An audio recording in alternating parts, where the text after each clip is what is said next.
আসসালামু আলাইকুম রহমতুল্লাহ। আশা করি আপনারা সবাই ভালো আছেন। তো আজকে আমি আলোচনা করব আপনাদের সাথে যে মাদ্রাসা বোর্ডের যারা সার্টিফিকেট সংশোধন করতে চাচ্ছেন, পিতামাতার নাম সংশোধন করতে চাচ্ছেন। অনেকে দেখা গেছে নামের শুরুতে এমডি আছে, অনেকে দেখা গেছে নামের বানান ভুল আছে। তো মাদ্রাসা বোর্ডে যারা এই জিনিসটা নিয়ে অনেক চিন্তা ভাবনা করতেছেন, অনেক সমস্যার সম্মুখীন হচ্ছেন, তাদের জন্য বলতেছি।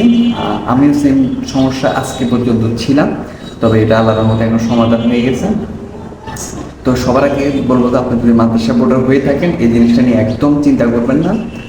সবার আগে কি করবেন, আপনি একটা নন জুডিশিয়াল স্টাম্প বানায় ফেলবেন। সেটা যে কোনো দোকানে গিয়ে, যে কোনো দোকানে অবশ্য কিছু দোকান আছে যে দোকানগুলোতে আইনজীবীটা থাকে বা আইনজীবীদের সাথে একটা লিঙ্ক আপ থাকে। আপনি একটা কাজ করতে পারেন, গুগল লোকেশন আছে না, গুগল লোকেশনে গিয়ে নন জুডিশিয়াল নোটারি দোকান বা এই টাইপের দিয়ে সার্চ যখন দিবেন, দেখবেন যে আমি স্ক্রিনে দিয়ে দিব, দেখবেন যে আপনাদের শহর, এই শহরের আশেপাশে এমন যদি কেউ থেকে থাকে, তবে ওই জিনিসগুলো আপনাদেরকে শো করবে।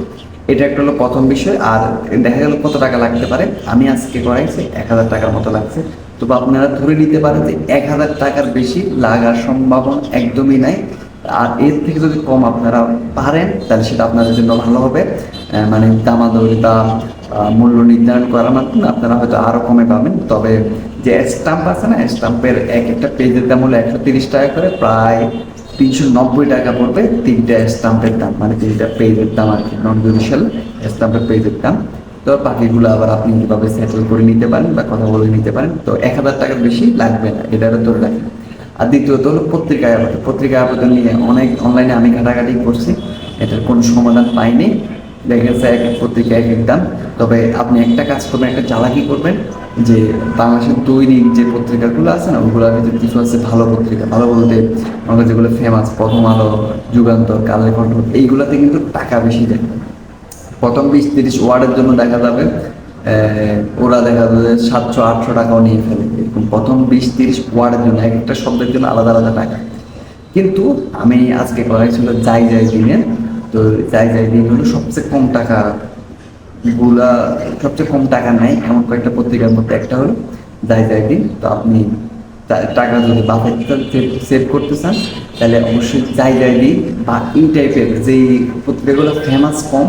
আর তবে দৈনিক পত্রিকা, এখানে কিন্তু আবার একটা কথা বলে রাখছি, দৈনিক পত্রিকা ছাড়া কিন্তু অন্য পত্রিকা আপনি আবেদন করলে সেটা অ্যাকসেপ্টেবল হবে না। যে কোনো আপনি চেষ্টা করুন যেটা কম ফেমাস এমন দৈনিক পত্রিকা আবেদন করতে, তো টাকা কম লাগবে। আমার দুইটা মিলে দেখা গেছে 2000 টাকার মতো লাগছে আমার পত্রিকা আবেদন করতে, প্রায় 900 টাকার মতো। এটা আসলে শব্দের উপর ডিপেন্ড করে। তারপর আমার লেখাটা কিন্তু অনেক বেশি। আমি প্রায় জেএসসি, জেডিসি, আবার জেএসসি, এসএসসি, তারপরে এইচএসসি, এই তিনটা সার্টিফিকেট সংশোধনের জন্য আবেদন করছি।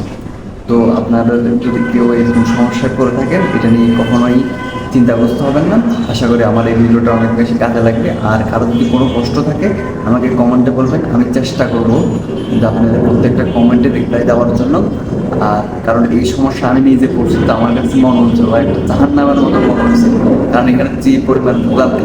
তো আপনারা যাতে এই ভোগান্তিতে না পড়েন, সেই জন্য আসলে এই ভিডিওটা করা। আশা করি আপনারা সব উত্তর পেয়ে গেছেন।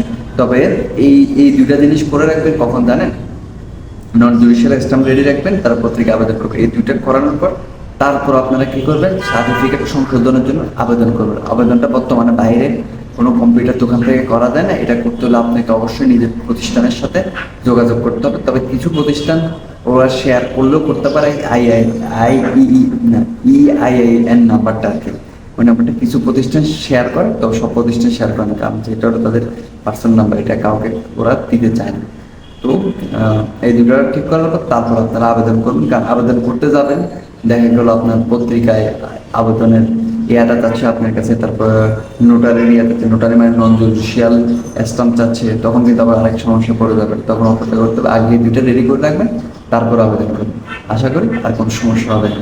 তবে এই জিনিসটা যত তাড়াতাড়ি পারেন করে ফেলেন, কারণ যখন দেখা যাবে আপনি একটা কাজে লাগবে, তখন দেখা যাবে আপনি বিপদে পড়ে যাবেন। কারণ বাংলাদেশের যে একটা অবস্থা, কোনো একটা প্রয়োজনে হঠাৎ করে চাইলে কোনো কিছু হয় না, অনেক সময় লাগে।